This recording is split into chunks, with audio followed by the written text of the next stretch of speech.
Welcome to the demo. Before I go into the ReliableDR software, I would like to show you first the demo environment that we are using. So what you see here is the vSphere client.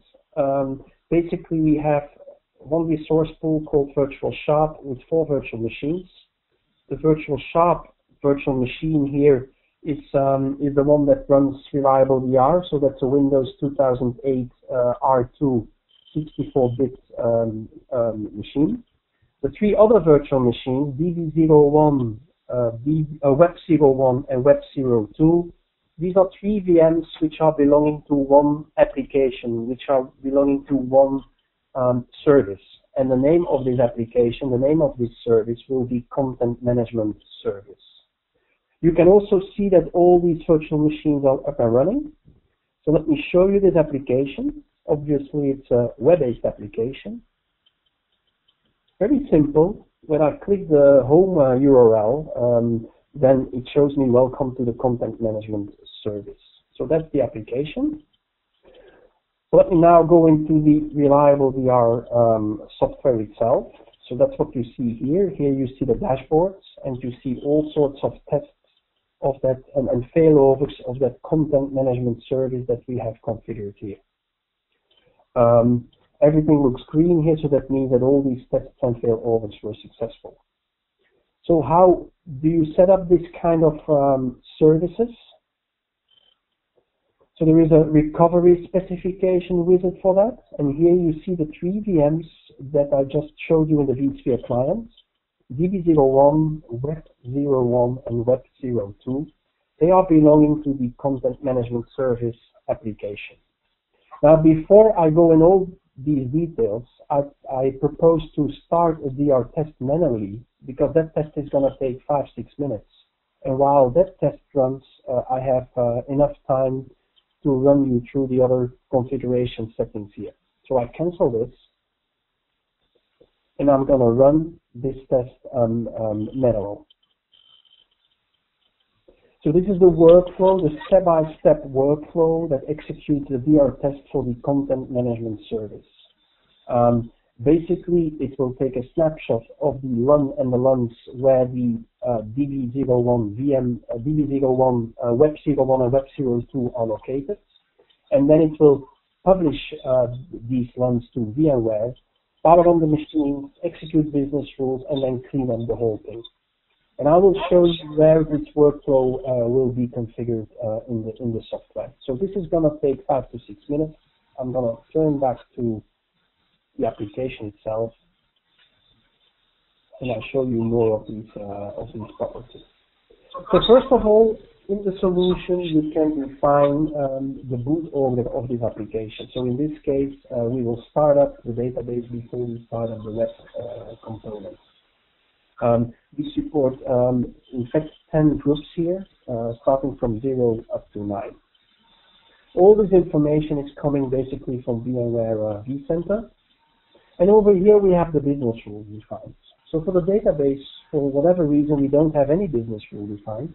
That means that when we power on the virtual machine, we check if the virtual machine is going to run or is working via a ping to VMware tools, and that's it. We will not do anything at application level. But for these web servers, we have business rules defined. We're going to check out if the application components inside of these VMs are functioning, are operational. If I click on that, so there's 2 business rules for Web01. Let's have a look at the first one. Very simple business rule. It's going to check the Windows services for Microsoft Internet Information Server. So and basically it's going to check if these 2 services are up and running after powering on this particular Web01 virtual machine. And the other business rule is checking the web application. So it's going to execute this URL, and by the way, that's exactly the same URL that I've been using before. So that's basically this URL. It's going to execute that URL, and it's going to check the word content. And content is a word that sits in that home page of my content management system. So if the HTTP response returns a page with its keyword, that means that my web application is fully functioning.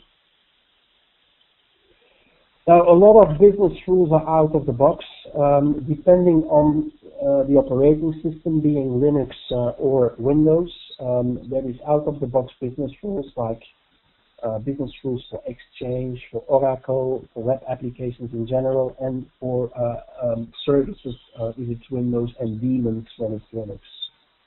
So, for instance, for Exchange, there is an EDB status checker. If you would like to do something with Oracle or SQL, you have this check query business rule that allows you to connect to the database and execute some SQL commands and check the outputs, all these kind of things. And obviously there is also a way to add custom scripts. Just give it a name. You give us the location where you stored that particular script, and we take care of the execution of it. Scripts are typically developed when it's for a Windows virtual machine in PowerShell, in BAT, probably even executable. If it's Linux, you might look at Bash or Perl or other scripting possibilities. Okay, so what else do you put at this service specification level? Well, the network mappings. We need to know in which isolated network, VLAN, for instance, you would like to execute the tests. We would like to know in which network you would like to fail over the application if that's needed. So that's configured behind this network map 01 object. And obviously we need to know where the virtual machines are sitting. So this points to the LUNs or the LUN in case you use iSCSI or fiber channel. This points to shares or volumes in case you are using NFS.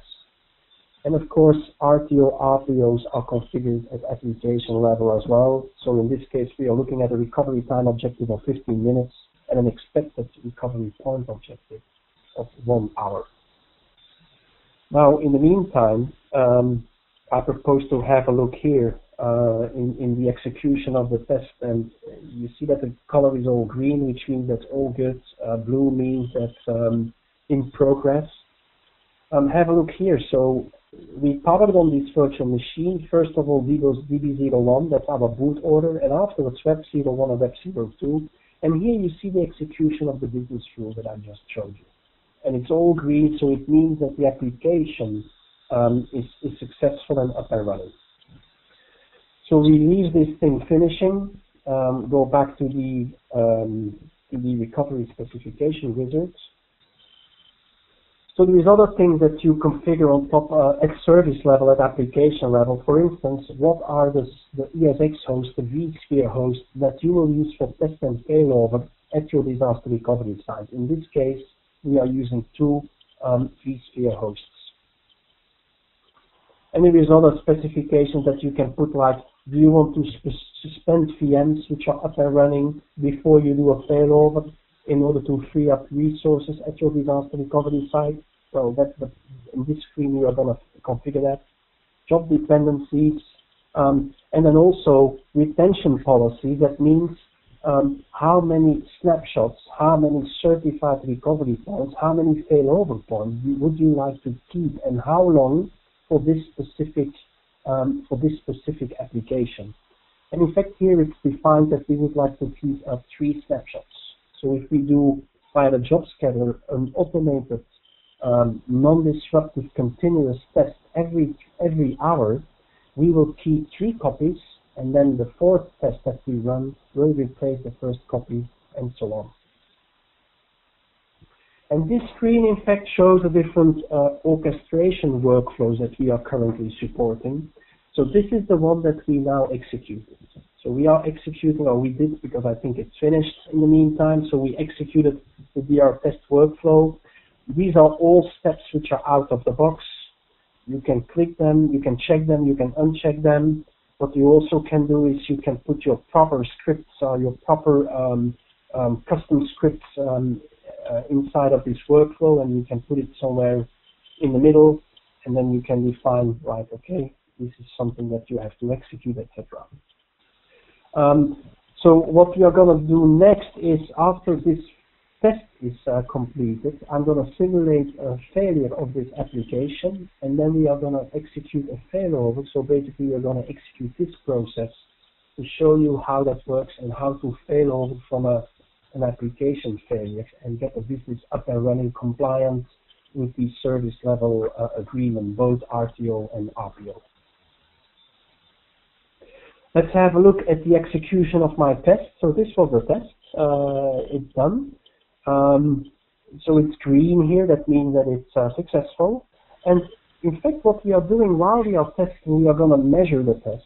And in this case, it took 5 minutes and 32 seconds. And we are going to compare this this measure with the RTO that has been defined at application level. So in fact, we are going to compare that number with the 15 minutes which has been configured here. So that means that this test is fully compliant with the RPO and the RTO setting at content management service level. So that means that if something goes wrong with that application and we take this certified recovery point, we take this fully tested snapshot, we assure towards the business that we can fail over at maximum 5 minutes and 32 seconds. That's the guarantee that we put on that RTO parameter. Now let's do that. I'm going to simulate a failure of that application, and it's pretty straightforward to do that. So I just grab the 3 virtual machines and I'm going to power them off. That's going to take a few seconds. In order to show you that indeed they are, the whole service is down, I'm going to take my application. I'm going to go to the home page, and obviously you see here that it tries to connect to the web server, but it doesn't work because the whole application is down. Good. So what's happening now? So application owners might become a little bit nervous. Their application is down. So the next step is that application owners can execute the failover process. And look at this interface, the failover wizard. It's very, very simple to fail over this particular application. So what the business owner is going to decide is like, okay, this is the last valid test that we executed. That's the one that I just completed 2-3 minutes ago. I would like to fail over to test that point in time which has been fully validated. And I would like to fail over in my failover network, not in the isolated network, because I would like to execute or access my application within 15 minutes. Optionally, you can also select the virtual machine that you would like to fail over. This is probably interesting when you are in an active environment and some of the components are still alive, others died. Then you can select here which components you would like to fail over. This is not the case in my demo, so I'm going to take all the VMs, finish this off, and now I'm executing the failover workflow that I just showed you a couple of minutes ago. So in fact, it's going to take that snapshot, it's going to publish it to VMware. VMware is going to take the 3 VMs, power it on, make sure that they work. It's not going to execute the business rules anymore because that has been done, and then it's gonna work, and it's gonna inform the end user that the application is back up and running. This is going to take maximum 5 minutes, but I know it's going to take less. It's going to take probably 2 to 3 minutes. That gives me time to show you a couple of other things of ReliableDR. For instance, the storage adapter. So we are using this one here. If you look at it, we are using iSCSI, so also Fiber Channel, NFS, whatever is supported by the backend storage is supported by the storage adapter itself. So these storage adapters are fully developed by Virtual Sharp Software.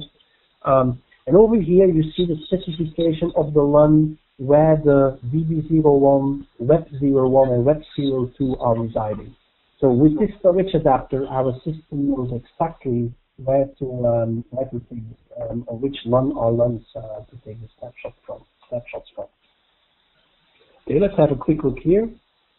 Good, so the virtual machines have been registered, and now we are in the process of powering on these 3 virtual machines, powering on the content management service. We go back to ReliableDR. In terms of notifications, whenever something goes wrong with the testing, so again, the testing is really a background process. It's continuous, fully automated, non-disruptive. Whenever something goes wrong, whenever there is a non-compliance between the RTO settings and the execution of the test, whenever one of the business rules is completely failing, there is a way to send notifications to people, send notifications to the business owners or the application owner, send notifications to the IT director, IT manager, whatever, and that notification can be done via SNMP in order to send messages, for instance, to Microsoft SCOM or IBM Tivoli, HP Operations Manager, or you can also send notifications over SMTP to mailboxes, to iPhones, Blackberries, etc. To have a look again at the execution of the failover. So the database is up and running. We are waiting now to bring up the web servers.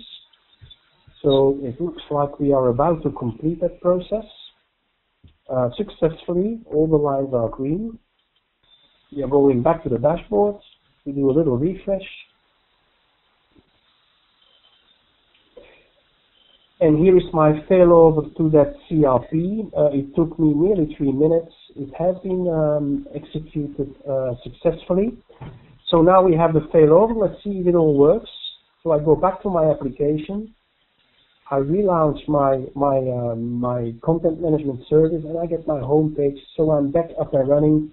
It took me probably 2-3 minutes to get this application after its failure back up and running. So I assume that I have happy application owners and business users again.